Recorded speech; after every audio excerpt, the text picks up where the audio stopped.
السلام علیکم ورحمۃ اللہ وبرکاتہ۔ قرآن کا پیغام، پارہ نمبر 1۔ اللہ تبارک و تعالیٰ نے قرآن پاک میں اپنے بہت سارے حکم کو نازل کیا ہے اور بتایا ہے۔ اس میں سے پارہ نمبر 1 میں کیا کیا بیان کیا ہے، ہم آپ کو موٹی موٹی باتیں بتائیں گے۔ تو چلیے ویڈیو کو شروع کرتے ہیں۔ نمبر 1، اللہ تعالیٰ نے اپنی حمد و ثنا کے بارے میں بتایا ہے اور بندے کو دعا کیسے کرنی ہے وہ بتایا ہے۔ اللہ تعالیٰ نے سورہ فاتحہ میں یہ بتایا ہے کہ تمام خوبیاں اور کمالات صرف اللہ تعالیٰ ہی کے لیے ہے۔ وہ بڑا مہربان اور نہایت رحم والا ہے۔ قیامت کے دن حساب و کتاب اور سارے اختیارات کا صرف وہی مالک ہے۔ پھر بندے کو اپنی عبادت کرنے اور اپنے سے مدد مانگنے کا حکم فرمایا ہے اور ان کو سیدھے راستے پر چلنے کی دعا اور ہدایت جیسی عظیم نعمت کے مانگنے کا طریقہ سکھایا ہے۔ ساتھ ہی انبیاء، صدیقین، شہداء اور صالحین کے راستے پر چلنے کا حکم دیا اور نافرمان و گمراہ لوگوں کے طریقے سے بچنے کی تعلیم دی۔ نمبر 2، قرآن ہدایت کی کتاب ہے۔ اللہ تعالیٰ نے قرآن پاک کو ہدایت اور رہنمائی کے لیے اتارا ہے اور ساتھ ہی یہ بھی بتا دیا کہ اس کی بتائی ہوئی ہر بات 100% سچ ہے، مگر اس سے وہی لوگ فائدہ اٹھاتے ہیں اور ہدایت پاتے ہیں جو لوگ اللہ سے ہر حال میں ڈرتے ہیں، غیب کی تمام باتوں پر ایمان رکھتے ہیں، مکمل آداب کے ساتھ نماز ادا کرتے ہیں اور راہ خدا میں مال خرچ کرتے ہیں، قرآن کریم اور تمام آسمانی کتابوں پر ایمان اور آخرت پر مکمل یقین رکھتے ہیں۔ یہی لوگ کامیاب ہوں گے اور آخرت میں اللہ کی رضا کے مستحق اور جنت میں داخلے کے حقدار ہوں گے۔ اللہ تعالیٰ نے منافقین کے بارے میں فرمایا ہے، اس کی سزا کے بارے میں فرمایا ہے کہ منافق اس آدمی کو کہا جاتا ہے جس کے دل میں کفر ہو مگر دنیا کے لالچ اور فائدے کے لیے اپنے کو مسلمان ظاہر کرتا ہو۔ ایسی دوہری پالیسی اختیار کرنے والے آج بھی دنیا میں بے شمار ہیں، جو اپنے آپ کو بڑا عقل مند اور دوسروں کو بے وقوف سمجھ کر ان کے سامنے جھوٹ بولتے ہیں۔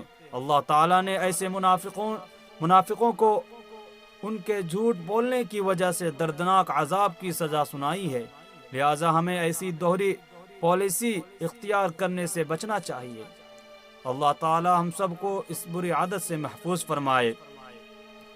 اللہ نے ایمان کا معیار بھی پارہ نمبر 1 میں بتایا ہے کہ جو لوگ دنیا کی خواہش و لالچ میں خود کو مسلمان ظاہر کرتے ہیں اور دل میں نفاق رکھتے ہیں، ایسے لوگوں کے لیے صحابہ کرام کے ایمان کو معیار بنا کر پیش کیا گیا ہے۔ جس کا ایمان اس کا کسوٹی پر اترے گا اس کا ایمان اللہ کے یہاں قبول ہوگا۔ ہمیں بھی اپنے ایمان و اعمال کا جائزہ لے کر صحابہ کی طرح ایمان و اعمال بنانے کی کوشش کرنی چاہیے۔ اللہ تبارک و تعالیٰ نے قرآن پاک میں بنی اسرائیل کے بارے میں اور ان پر انعامات جو ہوا تھا ان کے بارے میں بتایا ہے کہ اللہ تعالیٰ نے قوم بنی اسرائیل کو بے شمار نعمتیں عطا فرمائی اور ان کی ہدایت کے لیے حضرت موسیٰ علیہ السلام کو اتارا اور ان کو توریت عطا فرمائی۔ ان کے بعد اس کتاب پر عمل کرانے کے لیے ہزاروں پیغمبر کو بھیجا، مگر اس قوم نے ان تمام نعمتوں کی ناقدری اور اللہ کی نافرمانی کی وجہ سے وہ اللہ کے عذاب کی مستحق بن گئی۔ ہمیں اللہ کی نعمتوں کی ناقدری اور عذاب سے ڈرتے رہنا چاہیے اور نعمتوں پر شکر ادا کرتے ہوئے اطاعت و فرما برداری میں لگے رہنا چاہیے۔ اور اللہ تبارک و تعالیٰ نے پارہ نمبر 1 میں اللہ کے احکام میں حیلہ بازی کرنے والے کے بارے میں بتایا ہے کہ اللہ تعالیٰ نے قوم بنی اسرائیل کے لیے ہفتے کا دن صرف عبادت کے لیے مقرر کیا تھا اور اس دن ان کے لیے شکار وغیرہ کرنا حرام قرار دیا تھا، مگر انہوں نے اس کو حیلہ بازی کر کے اپنے لیے حلال اور جائز کر لیا تھا، جس کے جرم میں ان کی شکل کو خنزیر کی شکل میں تبدیل کر کے 3 دن بعد سب کو ہلاک کر دیا گیا۔ معلوم ہوا کہ اللہ کے احکام کو حیلہ بازی کے ذریعے بدل دینا اور حرام کو حلال کرنا سخت گناہ ہے اور ہلاکت کا سبب ہے۔ آج بھی نہ جانے کتنے لوگ حیلہ بازی کے ذریعے سود رشوت کو حلال سمجھ کر اس لعنت میں گرفتار ہوتے جا رہے ہیں۔ اللہ تعالی ہم سب کی حفاظت فرمائے، آمین۔ اور اللہ تبارک و تعالیٰ نے پارہ نمبر 1 میں گناہوں سے دل سخت ہو جاتا ہے اس کے بارے میں بتایا ہے کہ کس طرح انسان گناہ کرتے کرتے اس کا دل سخت ہو جاتا ہے۔ اللہ تعالیٰ نے انسان کے دل میں حق و سچ بات کے قبول کرنے کی صلاحیت عطا فرمائی ہے، لیکن انسان اللہ کی نافرمانی اور گناہ کر کے اتنا آگے بڑھ جاتا ہے کہ اس کا دل پتھر سے بھی زیادہ سخت ہو جاتا ہے۔ پھر نہ تو وہ حق بات کو قبول کرتا ہے اور نہ اللہ کے خوف سے ڈرتا ہے، اور نہ اس کی آنکھ سے شرمندگی کے آنسو کا کوئی قطرہ ہی ٹپکتا ہے۔ گناہوں کی کثرت سے دل میں سختی پیدا ہو جاتی ہے جو انسان کی بدبختی کی علامت ہے۔ اس لیے ہمیں تمام گناہوں سے مکمل پرہیز کرنا چاہیے۔ اللہ تبارک و تعالی نے پارہ نمبر 1 میں علماء یہود کی خیانت کے بارے میں بتایا ہے کہ اللہ نے یہودی علماء کی بدعملی اور دنیا سمیٹنے کی وجہ سے اس کی بربادی کا تذکرہ فرمایا کہ جب لوگ ان کو رشوت دے کر مسائل معلوم کرتے تو وہ ان کی مرضی کے مطابق مسئلہ بتاتے اور اپنی طرف سے لکھ کر اس کو اللہ کا حکم قرار دیتے۔ وہ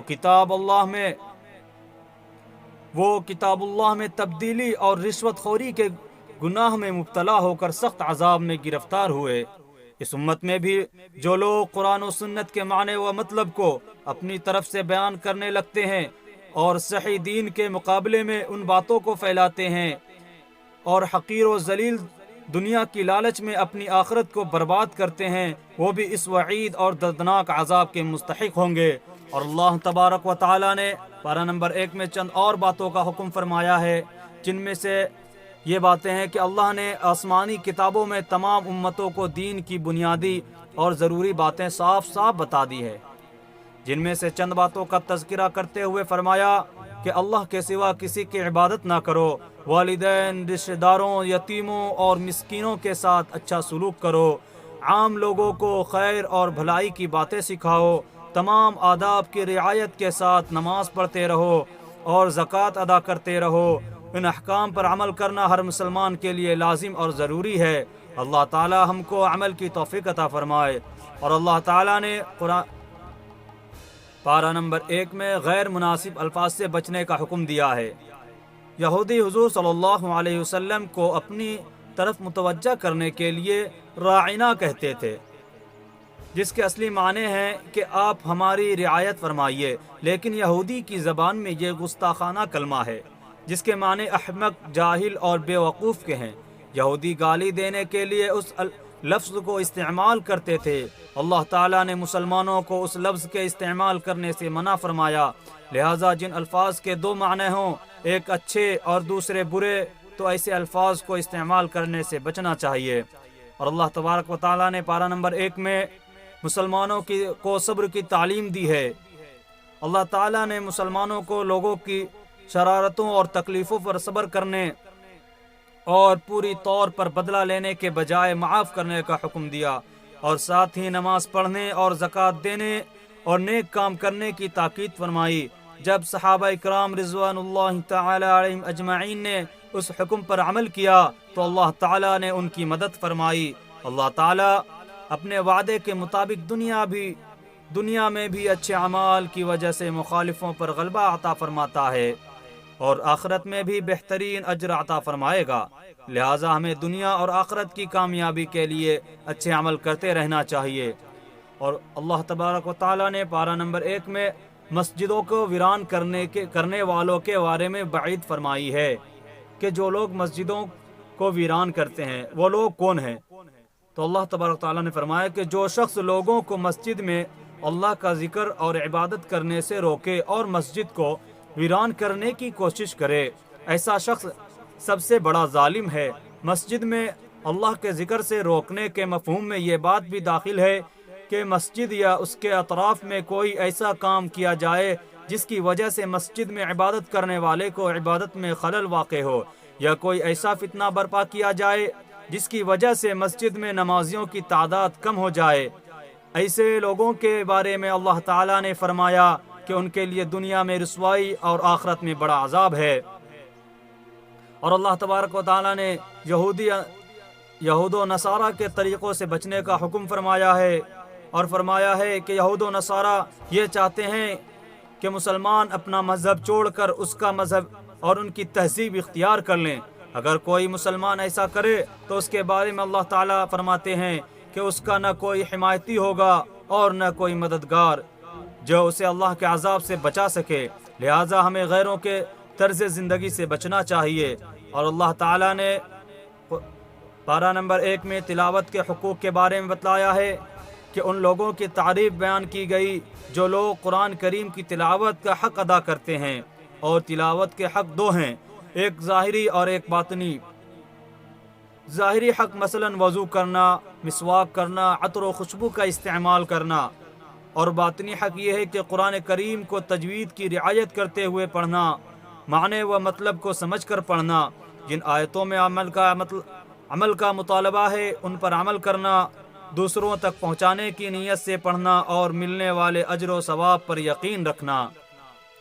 اور اللہ تبارک و تعالی نے پارہ نمبر 1 میں اپنی اولاد کی ہدایت کی فکر کرنے کے لیے اور اپنی اولاد کی اولاد اپنی نیک کیسے ہو اس کے بارے میں ذکر فرمایا ہے کہ اللہ تعالیٰ نے حضرت یعقوب علیہ السلام کی وفات کا واقعہ بیان کیا کہ وہ آخری وقت میں بھی اپنی اولاد کی ہدایت اور ان کے ایمان کی کس قدر فکر کرتے تھے۔ حالانکہ وہ نبیوں کا خاندان ہے، پھر بھی حضرت یعقوب علیہ السلام تسلی اور اطمینان کے لیے اپنی اولاد سے یہ سوال کر رہے ہیں کہ تم لوگ میرے بعد کس کی عبادت کرو گے؟ چنانچہ مسلمانوں کو اپنی اولاد کے لیے ایمان و اعمال کی فکر کرنی چاہیے، اس کی حفاظت کا انتظام کرنا چاہیے، تاکہ مرنے سے پہلے ہمیں اپنی اولاد کے ایمان و اعمال کی طرف سے اطمینان حاصل ہو جائے۔